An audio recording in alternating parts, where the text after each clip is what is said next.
Self-sabotaging every time things go well. If you can't let people see the real you because you're afraid that they won't stay. If you've done all the healing but still feel stuck in the same cycles. You're not broken, you're just battling your shadow. Here's the truth, the version of you who procrastinates, who people pleases, who avoids, who overreacts, chases validation, gets defensive, picks fights, or numbs out, she didn't come out of nowhere. She's a collection of everything that you had to become to feel safe in a world that didn't feel safe. That is your shadow, and ignoring her is what's keeping you stuck. I know shadow work can sound abstract and confusing. Honestly, it confused me for years, and that's why in this video, I'm going to break it down in a way that makes sense. You'll understand exactly what your shadow is, how to spot her when she's running the show, and lastly, most importantly, the 4 simple steps to start healing this. Because here's what I've learned. Your shadow only has its power when it stays hidden. The moment you bring it into the light, it loses control over you. Carl Jung said it best, until you make the unconscious conscious,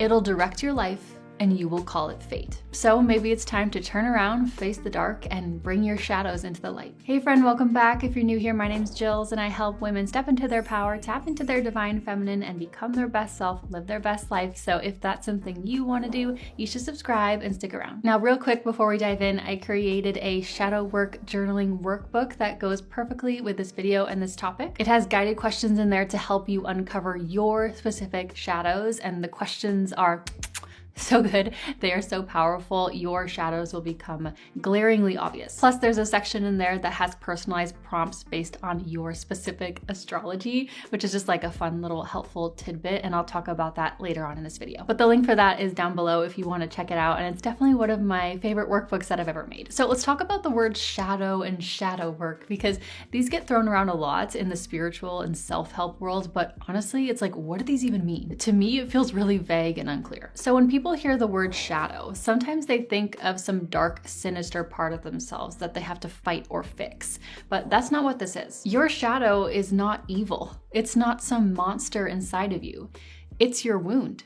It's the part of you that you learn to hide. Your shadow is not something to shame. It's actually your roadmap to freedom and power. So let me break down what shadow work actually means, because once you understand it, then everything will start to make sense. So let's get into the big question. What even is the shadow? This concept originally came from Carl Jung, the Swiss psychologist, who basically gave us the blueprint for understanding the unconscious mind. So your shadow is the wounded parts of you and the parts of you that you have pushed down. They're the same thing, okay? Here's what I mean. When something hurt you, maybe your creativity was laughed at, your sensitivity was called too much, or maybe your needs were ignored. That created a wound, but you didn't just carry that wound around openly. You learned to hide that part of yourself to stay safe. So when your creativity got wounded, you pushed your creative self down. When your sensitivity got shamed, you hid your emotional side. When your needs were dismissed, you became hyper-independent. When your body was criticized, you started hiding behind baggy clothes. The wounded part and the hidden part tend to be the exact same thing. That's your shadow, not some separate dark entity that's haunting you from the inside, but the parts of you that got hurt, so you buried them for protection. And here is why this matters so much, okay? These wounded parts of you, they don't just disappear. They're still running your life from the shadows, keeping you small, sabotaging your relationships, blocking your success, keeping you broke, making you settle for less, causing self-doubt, preventing you from speaking up, keeping you stuck, making you play it safe. You can't step into your full power when half of you is hiding, and you can't manifest the life you want when your wounded parts are still calling the shots. Your shadow isn't just your bad habits and your toxic traits. It's your unmet needs, your suppressed desires, and sometimes even your hidden power. So if people-pleasing, for example, is your toxic trait, the people-pleasing is not your shadow. The wounded part of you that's afraid of rejection is the shadow. And people-pleasing is the behavior you use to protect yourself, and that people-pleasing is what keeps you small. Your shadow is not a flaw, it's not toxic, it's not some dark evil part of you. It's simply the parts of you that got hurt and had to go into hiding to feel safe. But when you ignore those parts, they don't just disappear. Like Carl Jung said, they'll secretly run your life and you will call it fate. So how do you figure out what your shadow actually is? Let me tell you a simple exercise that cuts right to the core. My friend told me this one and it is so powerful. So imagine you're just chilling at home, maybe watching a movie, you're taking a nap, and your phone rings and it's your best friend calling you. And so you pick up and you're like, hey, what's up? And they're practically screaming through the phone, OMG, have you seen what people are saying about you? What's the first thing that pops into your head?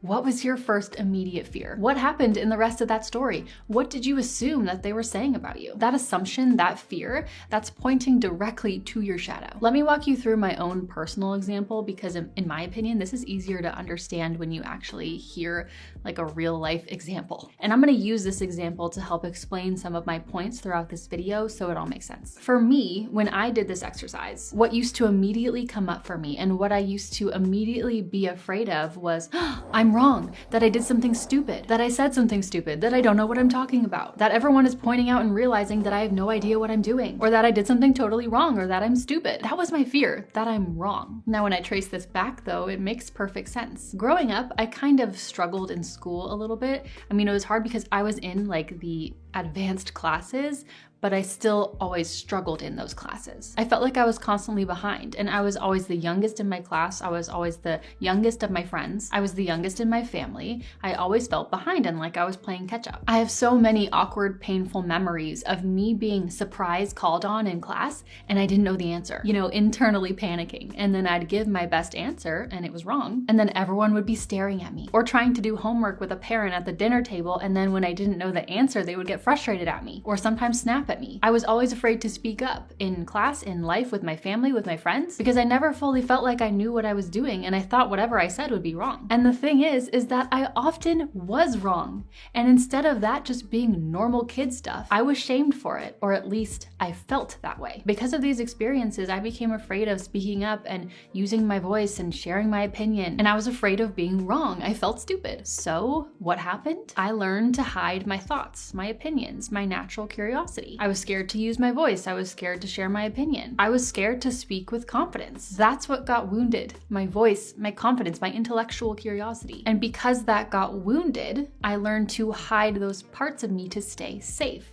And that's how that shadow self was born. Again, the wounded parts and the hidden parts of you are the exact same thing. They are interrelated. And so that's exactly what I mean when I say that your shadow is your wound and the parts of you that you have dulled down and learned to hide. And here's the thing, that wounded part of me didn't just disappear when I became an adult. Even when I first started making YouTube videos, that old fear would get triggered sometimes. I'd post something and immediately think like, oh, well, what if I'm wrong? What if what I'm saying is stupid? And the entire internet is gonna be like, what? But now that I've healed this shadow part of me, I no longer feel like I need to hide those parts of myself, and I no longer feel like I need to hide my voice or even that I need to be right all the time. Now, if you are into astrology like me and you want to go a little bit deeper into understanding your specific shadow based off of your specific natal chart, there is something in your chart called Chiron, and it's honestly like having a GPS for your core wound, at least according to astrology. So Chiron is the part of your birth chart that apparently points to your main wound, usually from early life or even from ancestral or karmic patterns. So this wound can manifest as insecurity or shame or inadequacy in a specific area of your life based on the sign and the house it's in. Think of Chiron as just another way to understand your deepest emotional patterns. It's like a mirror that supposedly reflects your most tender wound, and it'll keep showing up again and again until you're ready to heal it. And when you understand your Chiron placement, so much will start to make sense. You realize why certain things trigger you so deeply, or why you react the way you do, or why some situations just feel more difficult than you think they should. So let me give you some quick examples. If you have Chiron in Leo like me, then you probably have or had a fear of being seen or really using your voice. You might feel like you're too much or you have to tone yourself down, but that's exactly where your gift is, reclaiming your creative power and learning how to take up space unapologetically. If you have Chiron in Virgo, you've probably struggled with perfectionism or feeling like you're never enough, but your healing is found in realizing that you are human and knowing that being whole doesn't mean being flawless. If you have Chiron in Libra, there's often a deep pattern of people-pleasing or losing yourself in relationships. And your medicine specifically for you is choosing connection without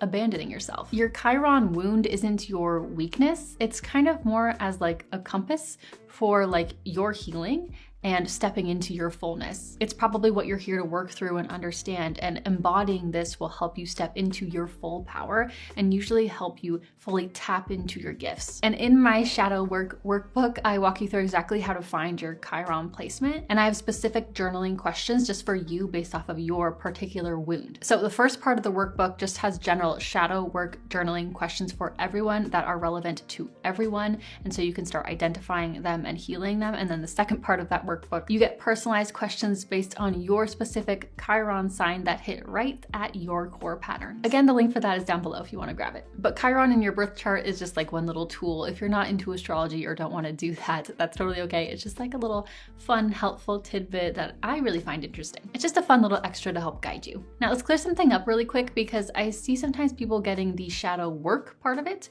totally wrong. Shadow work is not about dissecting every flaw, every mistake, and calling it healing. It's not about turning your pain into a 5-step productivity hack so you can hustle better and finally be worthy. Here's what shadow work actually is. It's learning how to be with the parts of yourself that you've been running from. It's understanding why you react the way that you do so you can choose differently. It's reclaiming the parts of yourself that got buried. It's not about becoming someone else. It's about stopping the exhausting job of pretending to be someone you're not and hiding certain parts of yourself so you can finally step into your full power as a human being. So now that you understand what your shadow is, or hopefully at least a better idea and like what all of this work is about, I'm gonna break down a simple 4-step process for identifying and healing these patterns. And you don't need to be perfect at this, okay? You just need to be open and willing to try. So step 1 is to track your triggers. So what actually sends you spiraling? Not what you think should trigger you, but the small, sneaky things that actually flip your nervous system and send it into fight or flight, or make you freeze or panic or somehow switch something in you. Like that moment when someone doesn't text you back fast enough and you feel anxious. That glance that someone gives you that makes you feel judged and all of a sudden you can't relax. That scroll on Instagram where suddenly everyone seems prettier, more successful, or more together than you. It doesn't have to be dramatic, and in fact, it usually isn't. Your shadow gets activated in these tiny, everyday moments when something old and wounded gets touched. For me, it was anytime someone questioned something that I said. All of a sudden, I'd get all tense and anxious and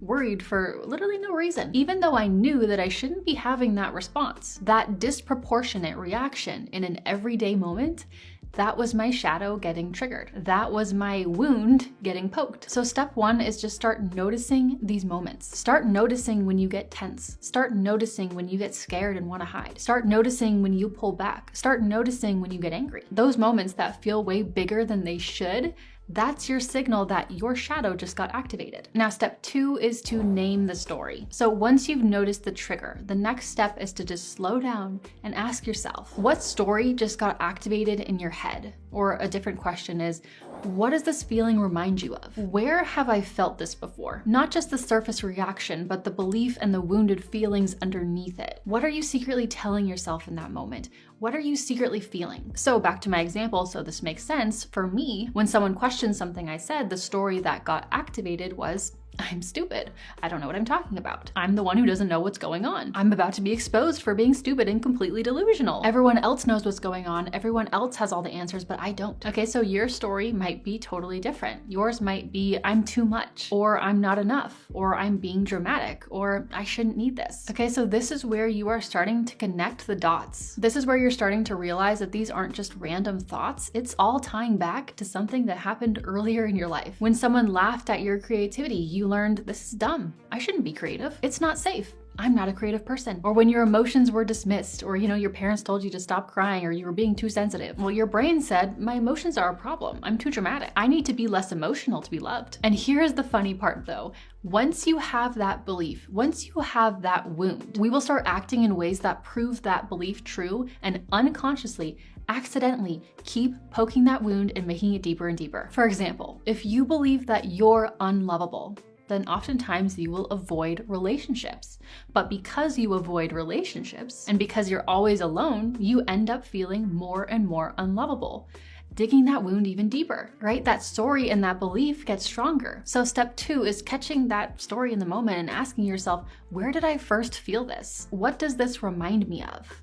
When did I first learn that I was XYZ, too much, not enough, stupid, whatever? For me, when I go back to my example, when I ask myself, when did I first feel this? That I was always wrong, I immediately think of those moments struggling at the dinner table trying to do homework. That feeling of panic when I was called on and I didn't know the answer. And then the teacher got mad at me. Or when I'd say something and my older brother, just being a typical older brother, would be like, no, you're dumb, right? That's when I first felt those feelings. That's when I first learned that belief. So even as an adult, when someone would question something that I was saying, even innocently, my brain would go right back to being that little girl who felt stupid and ashamed. And this is something that I want to point out. It doesn't have to be something that's traumatic, right? Like me getting called on in class and not knowing the answer, that's not like trauma. That's not some huge, crazy trauma that happened in my life. Your shadow and your wounds don't have to come from trauma. They can be from these little innocent everyday moments. So here's the important part.